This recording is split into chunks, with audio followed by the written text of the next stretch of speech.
Number 10.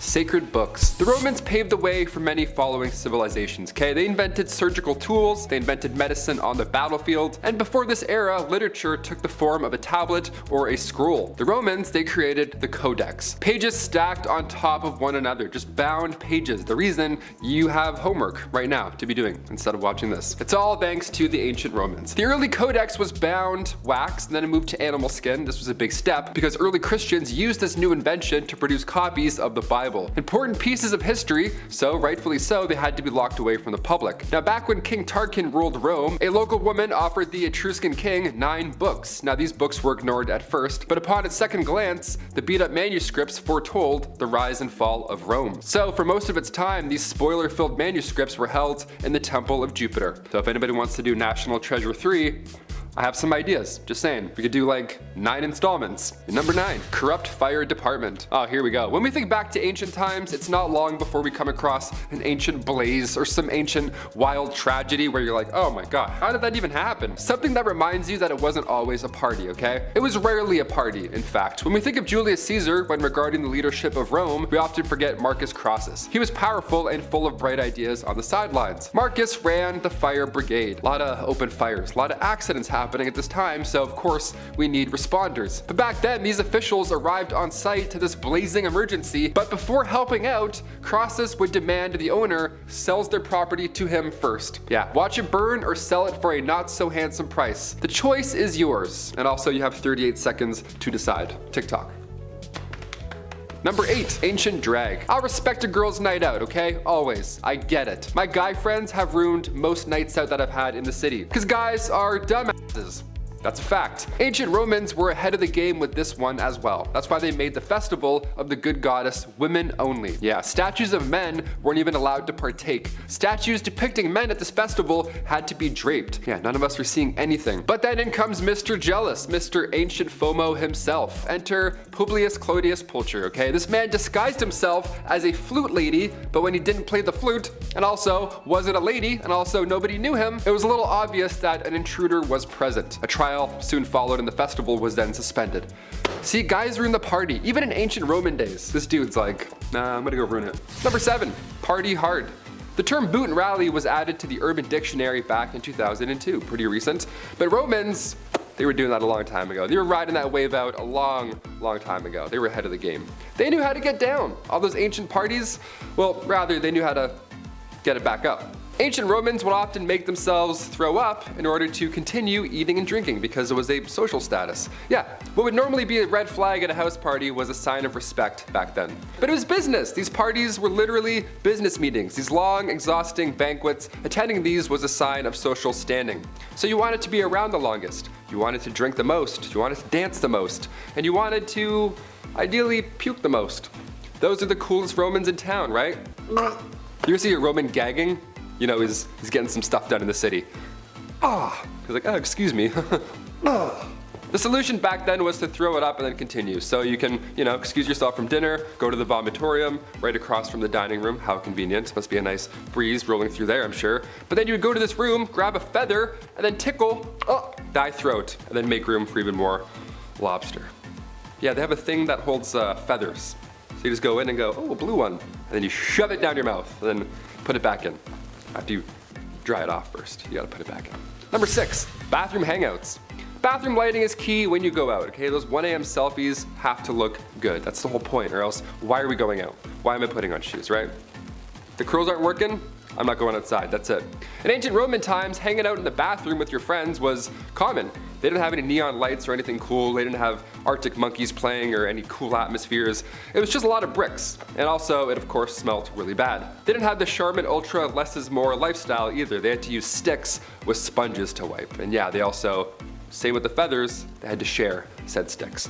Socializing in these ancient toilets was like socializing at a Starbucks. It was normal, it was business, you would spend hours here and you got stuff done. Groups of Romans would discuss business, politics, military strategies, you name it. All the while there's a dude in the corner just taking a shit. Romans believed the goddess Glaucina was the guardian of the toilet drain system. Glauca Maxima translates to big drain. So when you invent the flushing toilet, yeah, you're like, this is some higher power. You can call your toilets whatever you want, Just maybe don't call any more meetings there because it smells a little bad. Number 5, no soap. Look, sometimes you're in a rush, you don't have time to shower, so you do the classic Axe body spray X, you know? The old 1-2. Do you remember that, Chris? Oh, yeah. It was so cold too on the armpits. Yeah, like, no wonder I can't grow armpit hair. I've been spraying like aerosol, I've been spraying spray paint on my armpits every morning since I was like 9.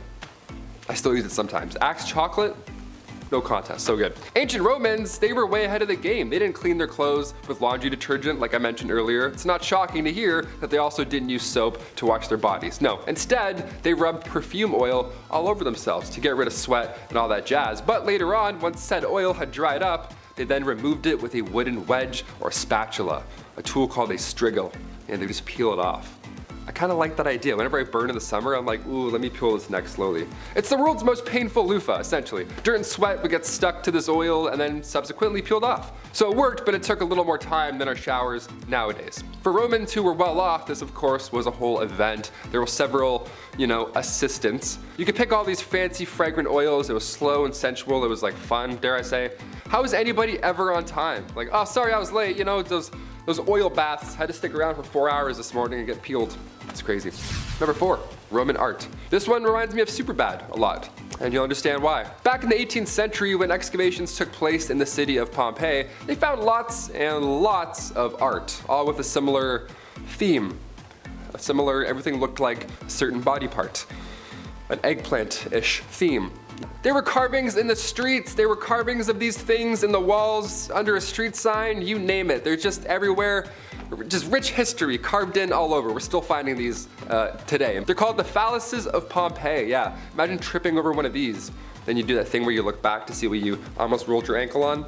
You look back and see that, you're like, oh, what? Some dude in Pompeii got you like thousands of years ago.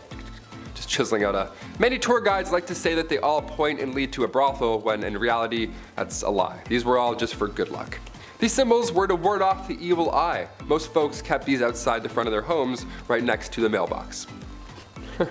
Coming with mail, you're like... Number 3, Roman shampoo. Okay, when my hair grew out over the pandemic, I had a panic attack. I don't know what the f to do. I had a huge wake-up call. I've never had long hair before. I didn't know what to use in this mop. I still don't. Clearly, evidently, all I had growing up was the classic 4-in-1 shampoo for guys. That wasn't working out at all. That sucked. I needed some curl cream, okay? Separate jars of items, not just a 5-in-1 with mouthwash on your head. Those aren't good. Those don't do anyone any good. But the ancient Romans, they didn't have Head and Shoulders back then. What did they do? Well, sometimes nothing. They would dip their hair in cold water, and at public bathhouses also, very public, then they would rub and scrape away oils. Lime water was also used to wash your hair, but that was just as useful as lime wire. Sometimes Europeans wouldn't even use water at all to clean their head. They would rub their head with bran, like just a loose bran, before bed, and then they'd brush it out with a comb in the morning. Yeah, bran. I used dog shampoo once by accident. I thought that was bad. Bran? It'd be so itchy, I wouldn't sleep a wink. Number 2, ancient socks. Somebody got me socks over the holidays as a gift, and let me tell you, last year, I became a man. I was like, thank you, I actually love this. This is now the best gift of my life. Socks and lip balm, that's it. I don't want a PlayStation, get lost. Socks in ancient Greece, first of all, they weren't, the ankle socks. There weren't Vans skateboarding socks. There weren't the weird grippy ones that kids have. Where were those growing up, first of all? Not even close. Socks came around in the 8th century BC, and it was made fresh from animal hairs. This led to Romans tying animal skins around their feet, and then, tying it more and more and more and higher. Anything to keep it there. Now cut to the 2nd century AD in ancient Rome, the sock game finally got real. Romans began using fabrics instead of animal skins. It was now softer, it was lighter, and then later in the 5th century, socks were worn only by the most holy, which is kind of ironic because socks have holes in them. You get the joke, there it is. Socks were associated with the church. They were considered a symbol of purity. Socks would go all the way up your leg back then. Like I said, a little different than the New Balance ankle socks we got today. A little less holy. Finally, number 1, public bathhouse. This last one, okay, we haven't moved on from this at all. That's why I wanted to finish this list. Nice little fresh, fun reminder from Taylor McWaters. Here we go. We still bathe together, a lot. We go to water parks and we swim around in pools filled with pee. Ancient Roman bathhouses were the older, slightly yuckier versions of water parks. They would literally spread intestinal parasites. They were actually way worse. And these massive rooms with giant pools just lie disease, nude. There were and everyone was sweaty and it was all tight and there was no filtration system. It was like an indoor hot tub without the pumps or the salts. It was gross. The Romans were literally figuring out sewage systems at the same time, which I of course mentioned earlier, but they were also the first to create heated public baths. Yeah, my above ground pool wasn't heated, but the ancient Romans, they had heated pools. Great, I gotta send an email to my dad this afternoon, now I'm pissed. The archaeology and anthropology department at Cambridge discovered that Romans brought lots of parasites to Europe. Yeah, the fossilized feces showed that these heated, relaxing, rejuvenating bathhouses nearby were all butt. Yeah, they were horrible. They were just spreading hot disease, coming in hot. I don't mean to undermine the ancient Romans. To be fair, they also brought with them lice and fleas. Ayo, this one for the road. Number 10, Decemviri, the law of 12 tables. Well, actually the word means 10. 10 men, actually. Those special 10 would be the appointed men who would consider themselves the first ever lawmakers. The earliest attempts to create a code of law was the law of 12 tables. A commission of 10 men, are also known as the Decemviri, was appointed 455 BC to draw up a code of law-binding rules on both patrician and plebeian, which would be strictly enforced. Some of these laws included simple laws like, you don't break your word. If the army or king calls on you, you gotta go. And of course, if you hit or hurt someone, you get hit or hurt back. And you owe us some money. This system was the first in its place, holding people responsible for the things that they did and said in Rome. Strategic, fundamental, and important laws like, hey, no crying at funerals, alright? You burn my corn, I'm gonna burn your corn, and I get to burn you. And yeah, no meetings at night. It's dark. Okay, so they missed their mark on a couple of them, but a couple of those laws still stuck around. Number 9, field surgery. The Romans were fierce on the battlefield, but they were also extremely handy. Who would have thought? This was the first time in history where quick surgeries were performed on the battlefield under the leadership of Augustus. Not Augustus Mayhew, it's a different Augustus, but he's also really helpful, like one time a year. Ancient Roman medics invented hemostatic tourniquets and surgical clamps. Yeah, guy invented clamps, imagine that on a resume. Roman field doctors would also perform physicals on new warriors. Yeah, they would also combat the spread of disease. Although they were going to war and were constantly being patched up, the Roman military would often live longer than the average folk, because these military men were constantly being disinfected. They were checking their camps all day. Masks are hard in 2020, but the Romans were disinfecting the Colosseum. Nice, we'll get there one day. Maybe. Number 8, the name Rome. We kinda got into this a little bit about those brothers Remus and Romulus. This barbaric history is loose and from many sources, so I'm gonna kinda sum it up into broad statements. Two brothers, didn't like each other, kept fighting, raised by a wolf and a bird. That's pretty much it. We have seen what these two have looked like. Every statue and painting of these two is always like one of them stone cold Steve Austining the other one. One built a wall and the other mocked him and jumped over that wall, and then there is only one. I feel like I made a sandcastle once and Taylor stepped on it, and I can absolutely see how the city was formed. Flawless victory. Yeah, that sounds like brotherly love to me. Rome deriving from its name Romulus, the victor in this legendary sibling quarrel, giving the city its official name. Hey, you got the god of war as your dad, and the mother of all gods and goddesses as your mom, there's gonna be some feeling of purpose just lingering around. Guess I could just make a wall. And with a couple drywall holes later, with the death and defeat of his brother Remus, Romulus claimed his position as king and named the city after himself. Selfish much? He ain't heavy, baby. He's my brother. Number 7, sewer goddess. I love reading about ancient gods. It's my favorite topic. The Roman god of manure and fertilizer, for example. Where was that one in Hades? That would have been helpful. I would have beat that game in 8 minutes flat with him. The god of toilets. There's one we can't forget about either. Crepitus, okay? Every day we have to thank the god of toilets, right? If you haven't today, go ahead and thank them. The Romans regarded Glossina as the goddess of the main drain. The literal main drain to the city of Rome, all this water. This goddess was Glauca Maximum, aka Big Drain. Eventually this god was affiliated with Venus, the goddess of beauty and love. Yeah, love me some big ass drains. Nice. That's a lie actually. As a kid I was so afraid of the bathtub drain. I would pull it and then just immediately high jump out of the tub. I don't want to get sucked down like Ant-Man. Know what I mean? Number 6, death before combat. With most of these Roman gladiators, they're trained, they understand a specific style of combat, and they're paired with an opponent that's somewhat equal. And then hundreds of people go, yeah, and they bet on you and then see blood and stuff. It's horrible. But not all these gladiators are UFC fighters, okay? Not all of them are Kurt Russell.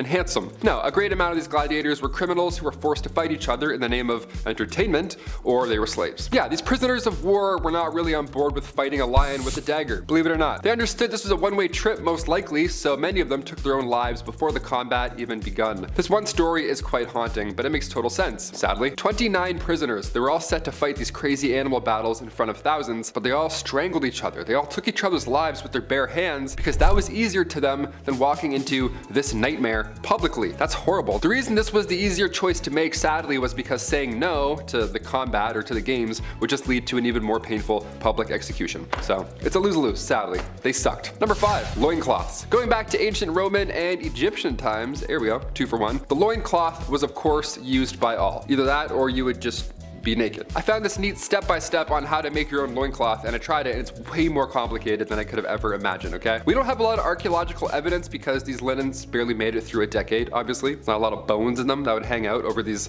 thousands of years. But ancient Romans would often use leather to make underwear. Can you imagine that? Hot goat skin wrapped around your waist in the sun? I need baby powder just thinking about it right now. We still use leather today when it comes to undergarments and, you know, zippers and stuff, but that's for another video. We'll get to that another time. Number 3, boot and rally. The Urban Dictionary added the old boot and rally back in 2002, but Romans, back in the ancient day, they were way ahead of us. Romans knew how to get down, and they also knew how to get it back up. Yeah, ancient Romans would boot and rally in order to continue eating and drinking. What would normally be a red flag at any house party or event was a sign of respect back then. These banquets, these were social events, okay? They were nothing like Tyler's toga party last Halloween. It's not the same at all. Same amount of puke, not the same theme. Attending these parties was a sign of social standing, so you wanted to be around the longest. You wanted to drink the most, dance the most, converse the most, and also, yeah, puke the most. No playing around in Rome, okay? I wouldn't last 2 hours at one of these. Kyle knows what's up, he's seen it. I bring Tums to the bar now, you know what I mean? I'm always prepared. The solution in ancient Rome was actually quite simple, long before Tums. See, what you would do is you would excuse yourself from dinner, go across the hall to the vomitorium, then you'd grab a feather, any feather you like, and then you would just go, and then put it back, and then go right back to dinner. Then enjoy more lobster, because hey, now you made room. And finally, number 1, fast food. Imagine getting a Happy Meal in 45 BC. You just get a toy of like Spartacus, just, oh, that's nice, I'll put it on the window. Romans were indulging in fast food before the eruption of Mount Vesuvius in 79 BC.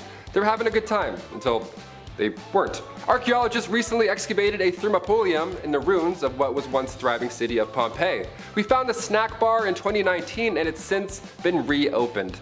Yeah, you can now pick up shifts once again at this restaurant that was open thousands of years ago. As of last August, the restaurant, located at the intersection of Silver Wedding Street and Alley of Balconies, they would serve pork, snails, beef, fish, you name it, and the corner also doubled down and crushed fava beans, more often than not mixing them with wine. So it was a good time, it was social. This was bumping on a Saturday night. The closest thing we have to ancient restaurants in Canada now is like coffee time. I don't know, every coffee time in Canada looks like it was damaged by Mount Vesuvius. Looks abandoned. The walls are broken in, nobody's working. I'm like, can I get a coffee? Hi, hello? Number 10, Roman laundry detergent. So my washing machine broke this past week, which was a pain in the neck. Worst thing about it was that it broke in the middle of a load, so I had to wash the rest by hand, which made me glad we have washing machines at all. However, the Romans were a little more simplistic with their methods of cleansing the cloth. Apparently, vessels were set out in the streets of Rome for anyone to just walk up to and relieve themselves into. And once full, they'd be taken down to the local laundromat. From there, workers would mix the vats with water and pour the combo onto their patrons' clothes, proceeding to stamp the clothes until clean? Yeah, sure, clean. Number 9, the fall of Drusus. In the case of historical poisonings, it's hard to determine whether or not they were actually poisoned or just died from being old. It's usually that they're old. But in the case of Drusus, the evidence was a little bit more clear. See, Drusus Julius Caesar was set to be the heir to Tiberius due to familial relations. His buddy Sejanus would have normally been the one to get the title, but blood is thicker than water. As a result, Sejanus tried to marry his daughter to Drusus's son, but that fell through. Sejanus was still determined to become the heir to Tiberius by whatever means necessary. This led to the two infighting frequently, and Sejanus eventually managed to seduce Drusus's wife, Livilla, who aided him in poisoning her husband, slowly killing him in a way that appeared to be natural, and he got away with it. Sejanus continued to rise to power until his sudden and brutal execution, which was later revealed to be due to someone leaking the truth about his rise to Tiberius. Man, this just needs to be a telenovela. Number 8. Decimation. You've likely heard the term before, used to describe the impact of some tragedy or another. However, the word actually has its roots in the Roman military, though its origin is a little different from how you might imagine. See, as I'm sure you know, the Roman military was infamous for its discipline and strategy. But if you've ever worked in any space with more than 10 people, you know it's hard to keep everyone in line. So how did the Romans do it? Simple. If one squad member screws up, the entire unit gets the punishment. Decimation roughly translates to removal of a tenth. The cohort would be divvied up into 10 groups, and each group would draw lots. The group with the shortest straws were then executed by the other 9 by whatever method was determined by their commander. The 9 of the surviving groups were then made to survive off barley, and if they had to relieve themselves, it would be outside of the camp's security. You know what? Maybe the military life just ain't for me. Number 7. Daily acts. In a time before Twitter or Facebook, how else do we get our fake news, right? How do we share our aunt's nonsense? How do we do it? 131 BC, this marked the first time a newspaper was ever used. Well, they're referred to as daily acts at this point, or acta diurna. The saying, written in stone, couldn't have been more historically accurate in this case. See, these texts containing information on military or civil issues, death notices, gladiatorial events, you name it, these were commonly written on metal or stone. Your morning news etched into a stone. Imagine the crossword section in 131 BC. Hey honey, who's the neighbor in Simpsons? Flanders, nice, that's it. Ping, ping, is that an F? Ping. It took time and effort. It was exhausting just to get one notice out to the public. So you best take these notes seriously, okay? Imagine YouTube comments written in stone. Took a guy 6 business days to write it, so he meant it. Number 6. Julius Caesar. Julius Caesar was a Roman general and statesman, a member of the first triumvirate. Caesar led the Roman armies in the Gallic Wars, which, well, we've seen and heard about these battles that Julius Caesar led. It's the organized outfit of shiny metal and red, moving slowly and swiftly through the Gauls like a man-made tank before defeating his political rival Pompey the Great, another military leader, and also the husband of Caesar's daughter Julia. Okay, there it is, yeah. That's why he became his nemesis. Political differences. Yeah. Due to these ongoing internal civil wars between the two leaders, Julius Caesar eventually killed Pompey in battle and became dictator of Rome. This was until his assassination in 44 BC. Oh, mighty Caesar, dost thou lie so low? Are all thy conquests, glories, triumphs, spoils shrunk to this little measure? Fare thee well. Antony, Act 3, Scene 1. Hey man, eye for an eye. You read the rules. He played a crucial role in the events that led to the Roman Empire and remains one of the brightest and bravest military leaders the world has ever seen. His story can be seen and heard top to tail in William Shakespeare's play simply titled Julius Caesar. Number 5. Basket of bees. Guess what this one is? It's pretty much, that's exactly what it is. It's horrible. We often look at ancient Rome as the birthplace for numerals, modern plumbing, social life, all that good stuff. Don't get it twisted, ancient Rome had a lot in common with the Dark Ages as well, okay? The punishments that they would inflict on others, horribly creative, I'll say that. Like for example, a basket of bees. A basket of bees, there we go. Maybe wasps, who knows, I don't know. History gets all crazy, you know? This punishment saw the victim placed in a large woven basket, naked, might I add. Then the basket was hoisted up near a beehive, of course, and then Romans would just anger the hive. They would just shake the basket. And then in turn, all these bees would sting said victim to death.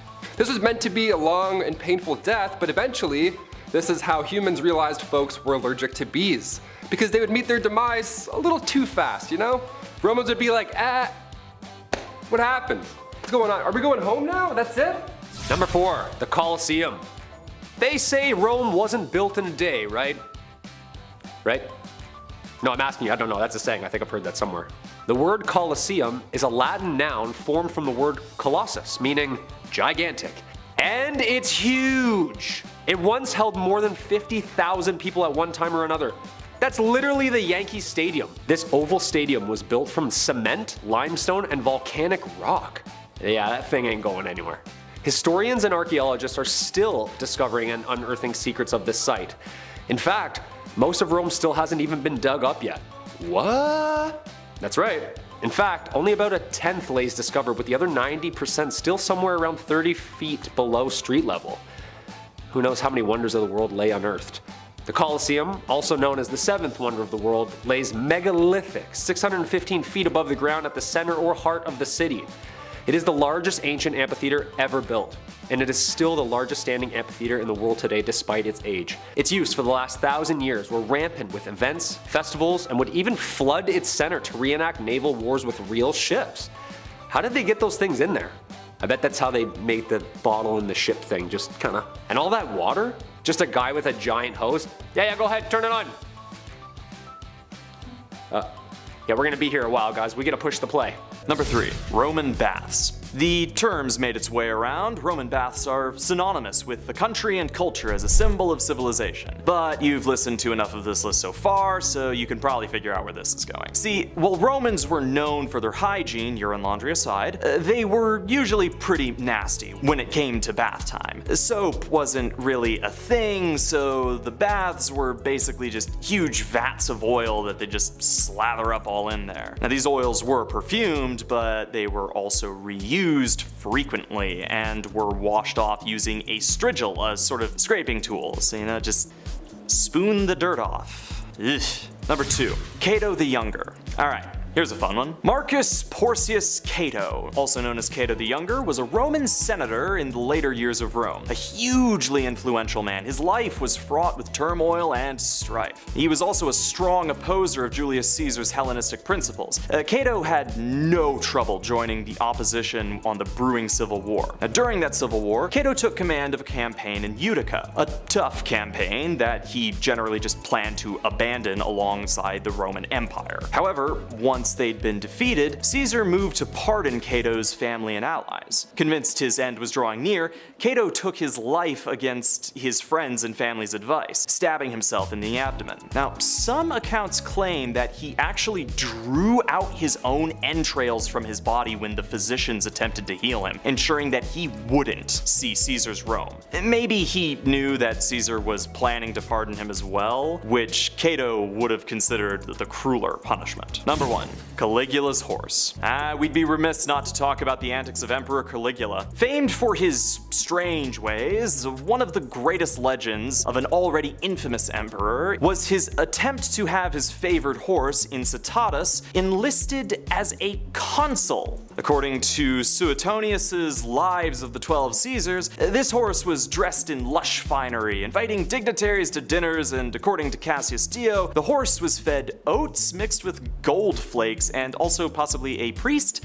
Now, a lot of this is left up to debate, and a number of historians will argue that this was nothing more than a prank at the expense of the Senate. While never officially made a consul, this horse has lived on in infamy, inspiring a number of fictional depictions in modern media, including the metal band Caligula's Horse. Regardless of the official status of the horse, the truth seems to be that this was nothing more than an attempt to mock his senators, but what a method of mockery. At number 10, population.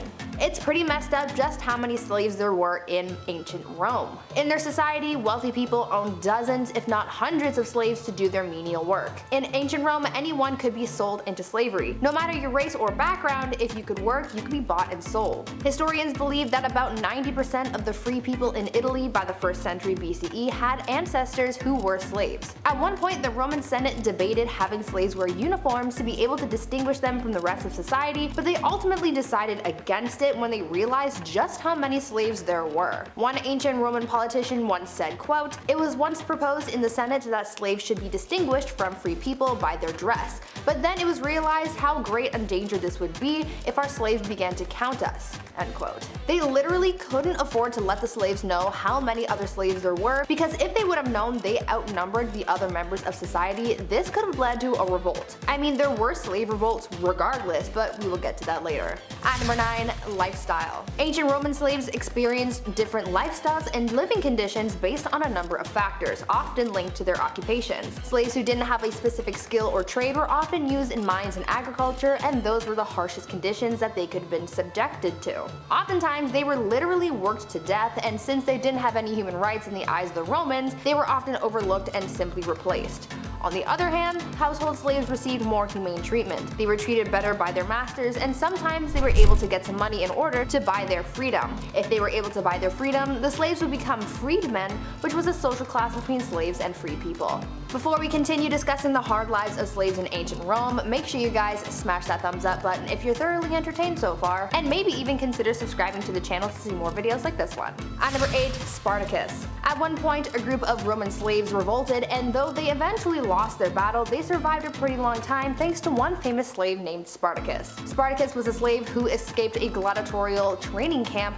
and recruited thousands of other slaves to fight for their freedom alongside him. For the slaves, Spartacus was their symbol of hope and their leader. This slave army was able to defy Roman authorities for 2 years with freedom in their sights, but unfortunately those dreams were crushed when Roman general Crassus crushed Spartacus and his army. After Spartacus was killed, the authorities came for the rest of the slaves in the army, and they were severely punished. 6,000 slaves who took part in the revolt were crucified, and this was almost a warning to the other slaves against trying to revolt again. Spartacus became a legend, but it wasn't enough to free the Roman slaves. Number 7, the Crassus Cocktail. I love a good drink at the end of the day. Just getting a little mix here and there, it's just so fun. Ooh, if it's good, man, just caps off a hard day of work. It seems like Crassus was a man of similar taste, a general and a statesman who'd earned the title the richest man in Rome. Dude ran a bunch of wars, serious campaigns, and his last was against the Parthians, primarily because he was just kind of bent out of shape that the other generals were outshining him in the field. Unfortunately, Crassus's forces were absolutely slaughtered, and when his son Publius ended up being one of the casualties of war, Crassus went to parley. Negotiations went sour, and he and his entire party were wiped out. Apparently, after such a rough day, the Parthians figured that Crassus could use a little something to take the edge off, so they had him take a sip of molten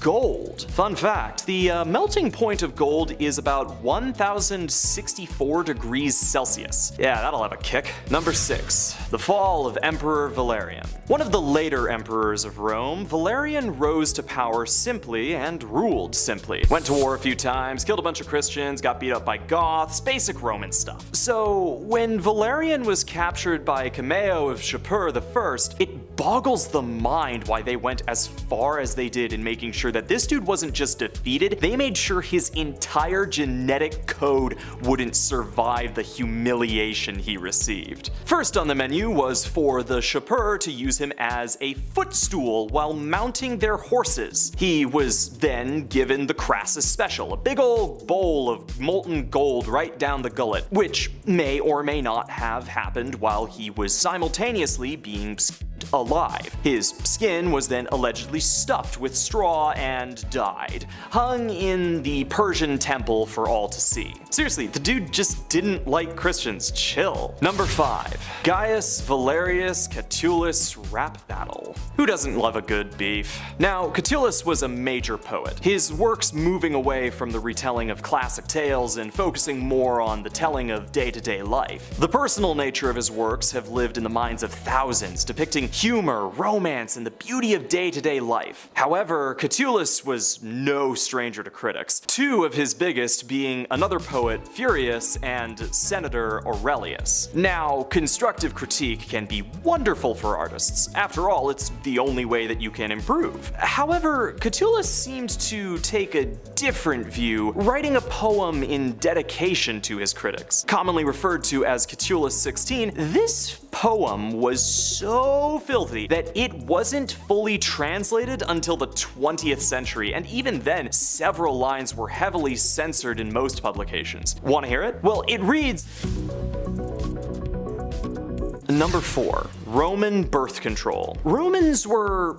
well, they got around a lot. Now, unless you want to deal with the immediate consequences of a whole lot of lovin', you've gotta figure out a way to stay safe. Picking up condoms from a shopper's wasn't really a thing, and Plan B hadn't been invented yet, so what was the plan? Well, it turned out that the Romans had discovered an herb called silphium, which supposedly had contraceptive properties. Whether or not that's actually true remains to be seen, specifically due to the fact that you can't find it anymore. That's right, the Romans were so raunchy and silphium was so popular that they caused the complete extinction of the plant, the last stock of it reportedly being given to Emperor Nero. Now in 2020 there has been a theory presented that there is a similar herb, or a relative, found in Turkey, and it could be the surviving relative of the plant, but to this day not a sprig of silphium has been found. Apparently it looks like a heart though. Aww, ecological devastation. At number 3, fugitives. As you can imagine, life as a slave in ancient Rome, or at any period of time, wasn't easy. Living conditions were poor, it was dangerous, and no one should ever be treated like that or used for free labor. Many slaves have been known to escape, and obviously the same went for those in ancient Rome. Slaves running away from their masters was a common thing back then, and to deal with it, slave owners would hire professional slave catchers to hunt down, capture, and return the escaped slave back to their owner. For slave owners who wanted to take matters into their own hands, they would advertise rewards for those who could return their slaves,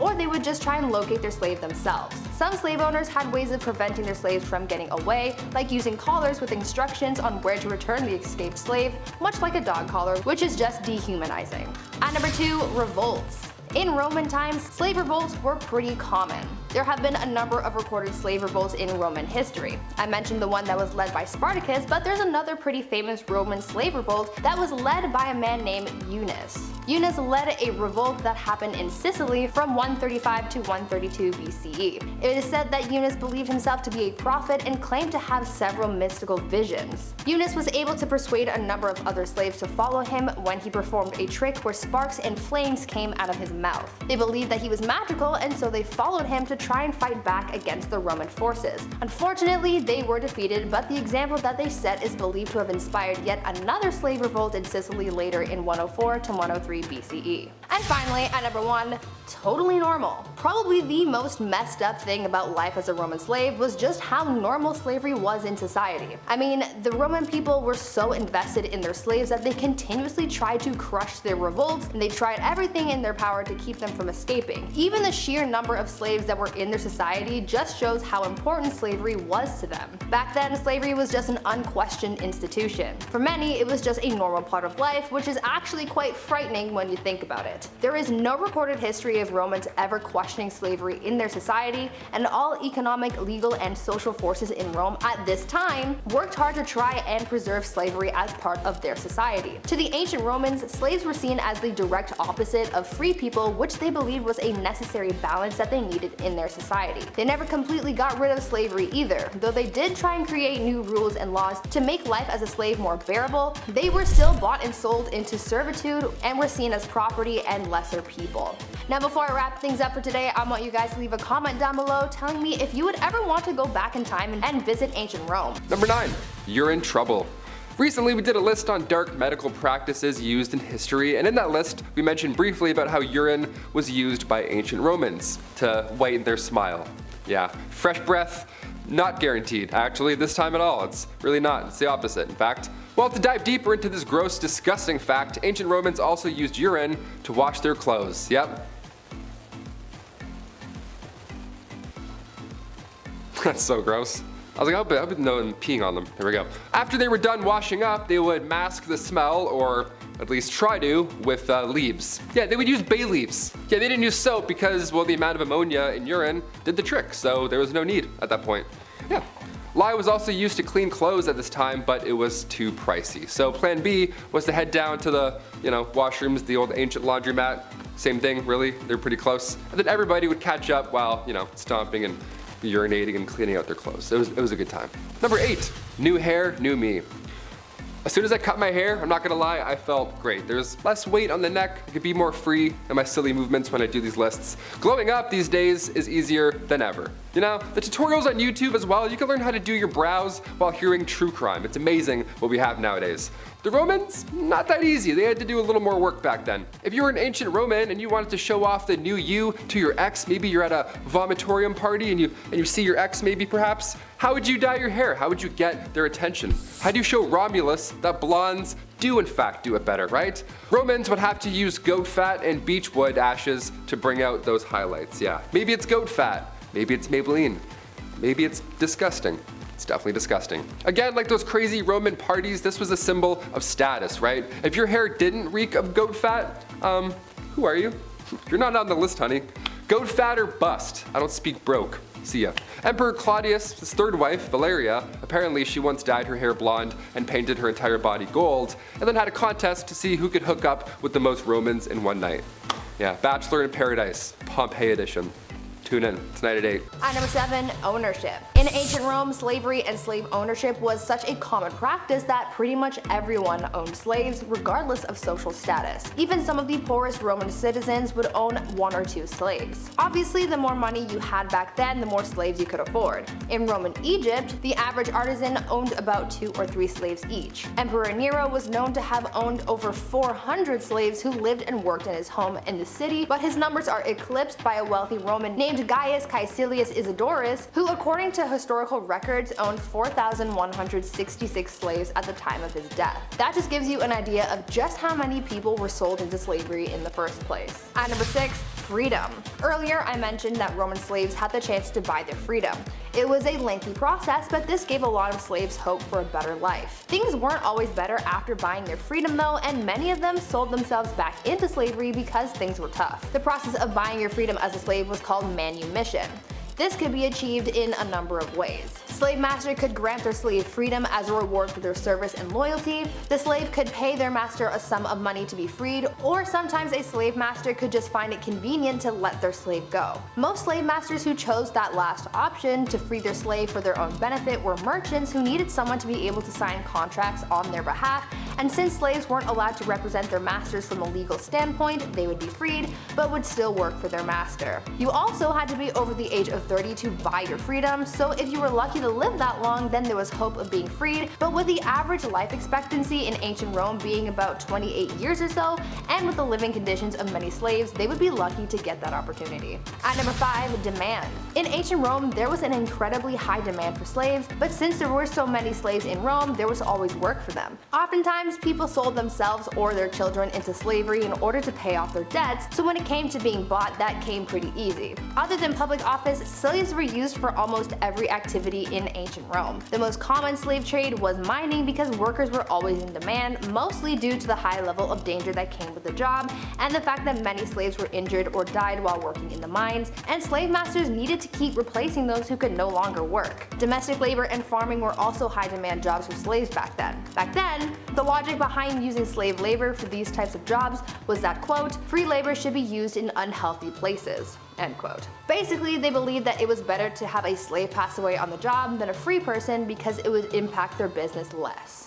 At number 4, procurement. The way that slaves were acquired in ancient Rome was pretty messed up, I will say. Typically, slaves were acquired through 4 different ways. They would be brought in as war captives, as victims of pirate raids, by trade, or by breeding. During the early expansion of the Roman Empire, many war captives were turned into slaves. The pirates from Sicilia, located in what is now modern-day Turkey, did business with the Romans and supplied them with a lot of their slaves. The pirates would bring their slaves to the island of Delos, which back then was considered to be the international center of slave trading. The slave trade was such a big deal back then that it has been recorded that on at least one occasion, 10,000 people were traded as slaves and shipped back to Italy in one day. This was a big business opportunity for a lot of people, but of course no one ever considered the lives of the people they were buying and selling. Number 3, animals in the Colosseum. In order to spice up the classic fight and clash swords till someone's not alive anymore, sometimes gladiators would be put in the arena with an animal instead of another human being to, spice it up, just to spice up those Saturday night shows, I guess. People are crazy. Were they squirrels? Or were they tigers, elephants, bears, leopards, lions, hyenas, or wolves? The latter. It was all the scary big animals. Animals were very expensive, so they weren't used every day, but the organizers of these battles would go all out for the fights that did include them. Everyone would pile in. It's kind of like Logan Paul versus Mayweather, you know, these big social events. We're like, well, what else are we doing, you know? Let's go watch. Most animals that were used in these great battles unfortunately didn't make it out alive. That's the horrible part. I'm a big animal lover, so that's hard to read. This led to other important factors down the road. People loved when animals were included, that eventually trade in exotic animals took place. That's where it all started. This quickly took the hippo from the Nile, for example, and then made them extinct. That's how they did that. Cut to today, thousands of species are going extinct more and more. You know what, let's just bring gladiators back, let's just do it. UFC, put them in armor, let's just see what happens. That'd be hilarious. Release all the animals from zoos and then bring back just gladiators. Life will be fixed. And finally, number 1, audience troubles. Okay, what's it like watching these ancient Colosseum shows? Was it fun? Was it horrifying to watch? Were you, like, the PTSD from these shows alone? When the Colosseum was built in 80 AD, about 50 to 80,000 fans of Roman combat would pour in often. The energy is high. This was their only entertainment. They weren't watching The Witcher season 3, you know what I mean? Some fans would get so into the action that they of course would heckle, like we do nowadays with like UFC. People would be watching like, oh, throw the right hook, throw this thing. They would obviously do the same. But in Roman Colosseum days, you didn't get a warning if you heckled, you know what I mean? One of Rome's more violent emperors, Domitian, who I mentioned earlier, he was pretty die-hard about the Colosseum and their games. So much so that one day, a guy in the crowd was heckling a gladiator so much, he was probably, you know, talking smack about his oiled up abs or something like that. So Emperor Domitian had him pulled from the audience to the center of the arena. And then he had to fight to survive. He didn't get out alive, obviously. It was all bad. So yeah, don't huckle. Don't huckle? Don't huckle or heckle. Don't huckle or heckle or heckle. How terrifying is that? Can you imagine heckling and then getting called out? Ancient Colosseum times. Hey Maximus, smile. Me?